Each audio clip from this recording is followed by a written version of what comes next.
Have you ever had the feeling that something is deeply wrong with modern life, but you can't quite put your finger on what it is? As if, despite all the technological achievements, the endless possibilities of choice, and the promise of freedom, there is a constant emptiness, a silent restlessness that never goes away. You wake up, grab your phone, see a flood of notifications, scroll through dozens of posts, stories, messages, but deep down, you feel that none of this really fills what is missing. The world has never been so connected, and yet we have never felt so alone. The problem is not you. This feeling is not a coincidence. It is not a personal failure. It is a symptom of something much larger, something that silently shapes our lives without us realizing it. The liquid society. Sociologist Zygmunt Bauman described this era as a time of uncertainties, fragile ties, disposable relationships, where everything changes too quickly and nothing seems solid. Unlike the past, when people had fixed structures to rely on, stable communities, lifelong careers, values that provided a sense of continuity, today everything seems to slip through our fingers. Everything is temporary. Everything can be replaced. And this liquidity affects not only our relationships or our jobs, but also the way we see ourselves. Have you noticed how nowadays it seems like we are always trying to sell ourselves? On Instagram, on LinkedIn, even in everyday conversations. All the time we have to prove our worth, show that we are interesting, that we are doing well, that we have a life worth observing. But the moment we stop, when the screens go dark and silence takes over, that uncomfortable feeling hits. Who are we when no one is watching? The truth is that modern society doesn't want you to stop and think about this. It needs you to be constantly distracted, consuming, producing, scrolling down the screen without ever questioning what really matters. But what if you stopped? What if, for a moment, you allowed yourself to see the truth behind this emptiness? Liquid society has taught us that nothing is permanent.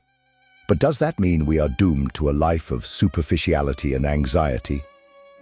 In this video, we will dive into Zygmunt Bauman's ideas and understand why modernity has made us feel so empty. And more importantly, we will explore what we can do to escape this suffocating feeling that we are always chasing something that never arrives. Because perhaps the solution is not to run faster, but to stop and see where we are going. To understand why modern life makes us feel so empty, we first need to grasp the concept of liquid modernity, described by Zygmunt Bauman. Imagine a world where everything that was once solid, stable, and reliable now dissolves like water slipping through your fingers. In the past, life was built on fixed foundations. A job for life, a structured family, immutable values passed down from generation to generation. Choices were more limited, but there was a sense of security, a sense of continuity. Today, that stability simply no longer exists. We live in a time where everything changes all the time. Relationships begin and end with a click. Careers become obsolete overnight.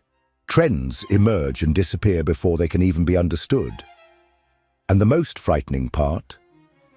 We have become hostages to this instability. Modern society tells us that uncertainty is freedom, that flexibility is a gift, that the ability to constantly change jobs, cities, partners, and opinions is proof of progress. But this supposed freedom comes with a brutal psychological cost: anxiety, insecurity, and a constant feeling of being adrift. Bauman compared modernity to a liquid precisely because nothing retains a defined shape anymore. Think about relationships, for example. In the past, a marriage was a solid structure built to last. There were problems, of course, but people dealt with them within the perspective of something enduring. Today, relationships are seen as temporary contracts, where any sign of difficulty can be enough for one party to simply walk away. Commitment has become synonymous with imprisonment and detachment of virtue. This creates a dynamic where no one wants to truly deepen their connection with another, knowing that everything could change tomorrow. The same happens with our identities. Before, they were shaped by culture, community, and tradition. Today, we are bombarded with the idea that we need to reinvent ourselves all the time. Who you are is never enough.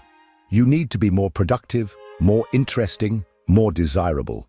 You need to change, improve, grow, not out of a genuine desire for evolution, but because liquid society demands that you never stop. If you are not transforming, you are falling behind. And the result of this? An increasingly anxious, lost humanity without a real sense of belonging. If everything is ephemeral, how can we create something meaningful? If everything is fluid, how can we build a life that has purpose? Bauman shows us that liquid modernity not only dissolves the structures around us, but also dissolves our own identity. And if you feel like you are always running without getting anywhere, perhaps it is because you have been trained never to find a destination. If before our identity was built on solid values, family, community, profession, ideals, today it is defined by what we consume.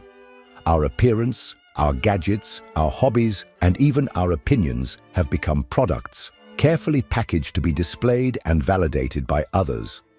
You are not just a person, you are a personal brand. And if you don't sell a compelling enough image, you risk becoming irrelevant. We live in a time where the question, "Who am I?" has been replaced by, "How do I appear to others?" Social media has transformed identity into a public spectacle, where every photo, every phrase, and every interaction are carefully calculated to project an idealized version of ourselves. If you feel good, but don't post about it, did it really happen? If you have a significant moment but don't get likes, did it have value? These are the modern dilemmas imposed on us by liquid society. Bauman identified this phenomenon as the triumph of consumerism over belonging. In the past, our identity was rooted in communities and values that transcended immediate desire. Today, we are encouraged to constantly reinvent ourselves through consumption. We buy clothes, not just to dress, but to communicate a status. We choose phones, not just for performance, but for what they say about us. Even experiences, trips, restaurants, events have become products we consume to project a desirable image. But here's the problem. This identity based on consumption is extremely fragile. Just as a new phone quickly becomes outdated, our self-image also needs to be constantly updated. You cannot stop. You cannot simply be. You must always be transforming into something new, more interesting, more desirable. And this creates a dangerous psychological trap, the constant fear of not being enough.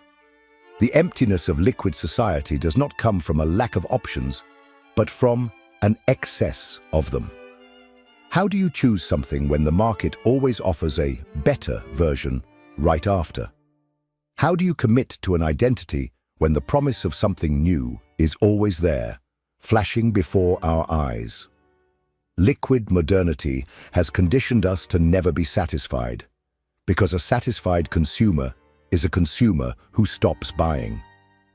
And if your identity is tied to what you consume, then the last thing the system wants is for you to feel complete.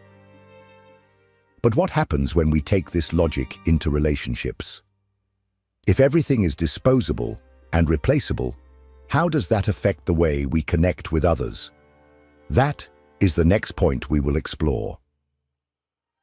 If everything in modern society is fluid, disposable, and constantly replaced, it makes sense that this has also affected the way we relate to others.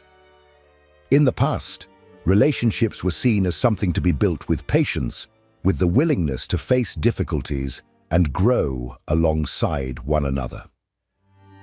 There was a sense of permanence, an idea that certain connections were worth the effort to maintain. But in the era of liquid modernity, that mindset has disappeared. Today, the rule is simple. If something becomes difficult, replace it. Bauman described this phenomenon as the fear of permanence, a direct reflection of consumer society. Just as we are trained to always seek the next novelty, the next upgrade, the next experience, we are also conditioned to avoid any bond that might require real commitment. Love, friendship, even family connections have become superficial and fragile. We are always with one foot in and one foot out, constantly evaluating whether there is something better just around the corner, in the next opportunity, the next match, the next ephemeral connection that makes us feel alive for a moment before disappearing. This explains why so many relationships today are marked by a constant sense of instability.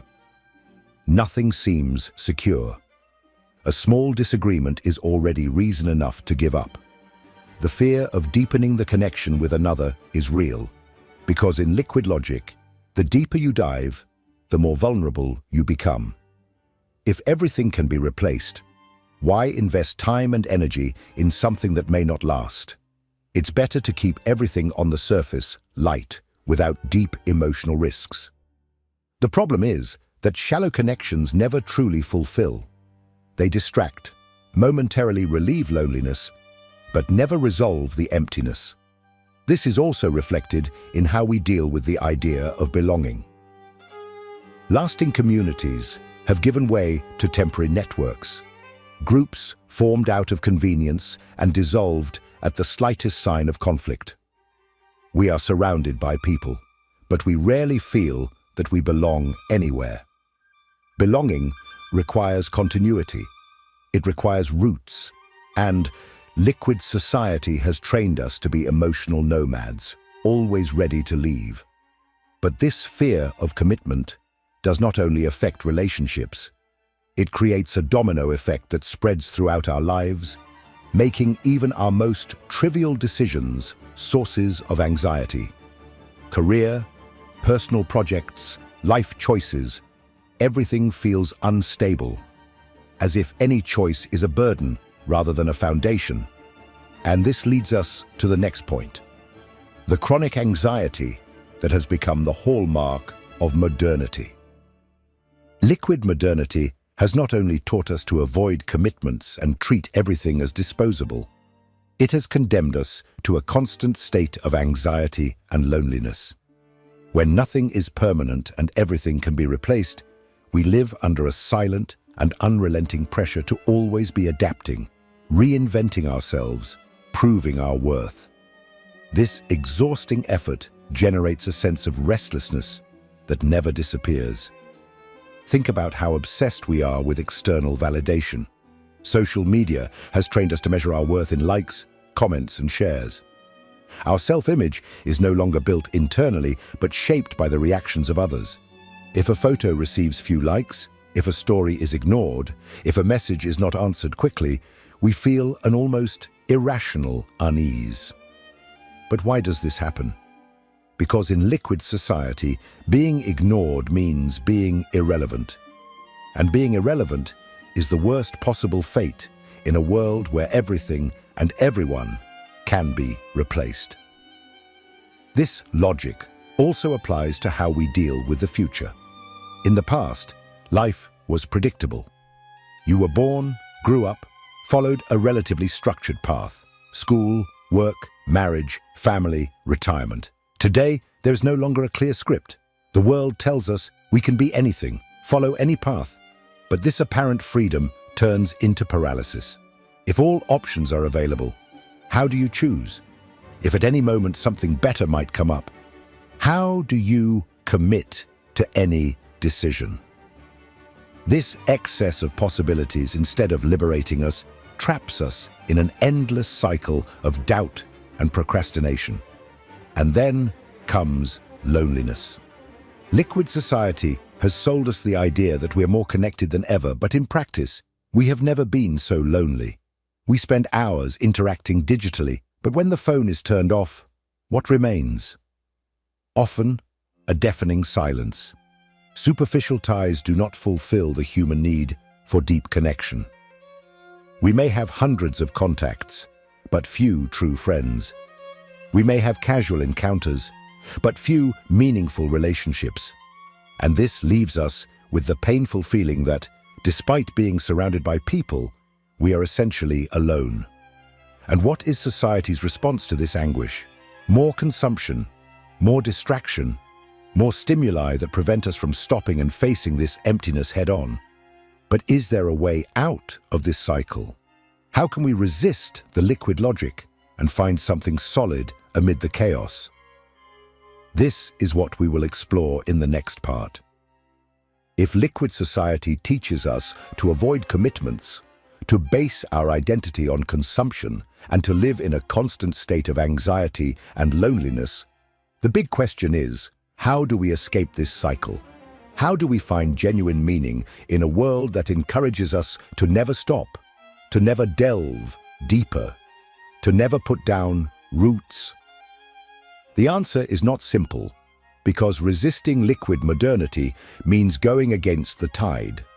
It means giving up comfortable superficiality and facing the difficulty of building something solid when everything around us tells us to stay on the surface. The first step is to recognize the problem.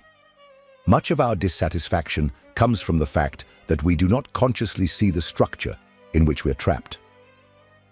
We think that anxiety, loneliness, and the feeling of emptiness are individual failures, when in fact, they are symptoms of a system designed to keep us that way.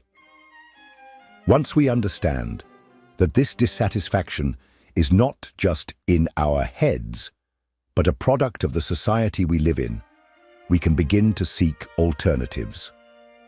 One of those alternatives is to relearn the value of permanence. In a world where everything is disposable, the simple act of committing to something, be it a relationship, a project, or a community, becomes an act of resistance. Stability is not a burden. It is the foundation upon which we can build something meaningful. Instead of fleeing at the first sign of difficulty, we need to relearn how to face challenges with the awareness that nothing truly valuable is built overnight. Another way to escape this liquid logic is to disconnect from the culture of consumption as identity. This does not mean stopping consumption, but rather stopping defining who we are based on what we own. It means seeking a meaning that goes beyond external validation, fleeting trends, and the incessant need to reinvent ourselves to remain relevant. It means cultivating an internal purpose, something that does not depend on market fluctuations, social media, or the approval of others. And perhaps the hardest change, but also the most necessary, is to relearn how to be alone without feeling lonely. Liquid society has trained us to seek constant distraction, to never be silent, to always fill our time with stimuli. But depth, self-knowledge, and true connection with others only emerge when we learn to endure stillness, introspection, and the discomfort of being just with ourselves. In the end, resisting liquid modernity does not mean completely rejecting the world we live in. It means finding ways to navigate through it without losing ourselves. It means building islands of solidity in an ocean of uncertainties. And now that we understand the problem and have discussed possible solutions, one last question remains. How do we turn this knowledge into action? How do we take the first concrete steps to escape the emptiness of liquid society and build a life with more meaning? This is what we will discuss in the conclusion. If you've made it this far, you've already realized that the emptiness of modern life is not an individual problem. It's not your fault. It's not because you're not trying hard enough, not consuming the right things. or not keeping up with the frantic pace of the world. This emptiness is a symptom of something much larger, a system designed to keep us restless, dissatisfied, and always searching for something that never arrives. Liquid modernity dissolves everything: our relationships, our certainties, our very identity. It teaches us that nothing should last, that everything can be replaced, that always being in motion is synonymous with freedom. But has this freedom not become a new form of imprisonment? The great paradox of liquid society is that by freeing us from the old rigid structures, it has left us adrift. It promised us that we could be anything, but it gave us so much instability that now we no longer know who we are. It told us we could have any relationship, but left us afraid to commit. It offered us an infinite ocean of possibilities, but took the ground from beneath our feet. And that's why so many people feel this silent restlessness, this sense that something is missing, because it truly is. The question is, what to do with this knowledge? Now that you understand how liquid modernity shapes your life, you have two choices. You can continue going with the flow, adapting to every new trend, trying to fill the void with distractions, consuming experiences like products that soon lose their shine. Or you can start to build something solid, something that has depth, something that goes beyond the disposable logic of the modern world. This could mean truly committing to something, whether it's a relationship, a project, a life philosophy. It could mean disconnecting from the need for external validation and starting to live according to your own values. It could simply mean learning to stop, to be present, to endure silence without needing to fill it with constant stimuli. Because what liquid society fears more than anything is that you become aware of what is happening, that you realize you don't have to live in this endless cycle of dissatisfaction, that you can go beneath the surface and dive into something real. Now I want to know, do you feel this emptiness? Have you noticed how liquid modernity affects your life? Comment below and share your perspective. And if this video resonated with you, don't stop here. The next video is essential to delve even deeper into this discussion. If you really want to understand how to escape this cycle, keep watching. I'll see you there.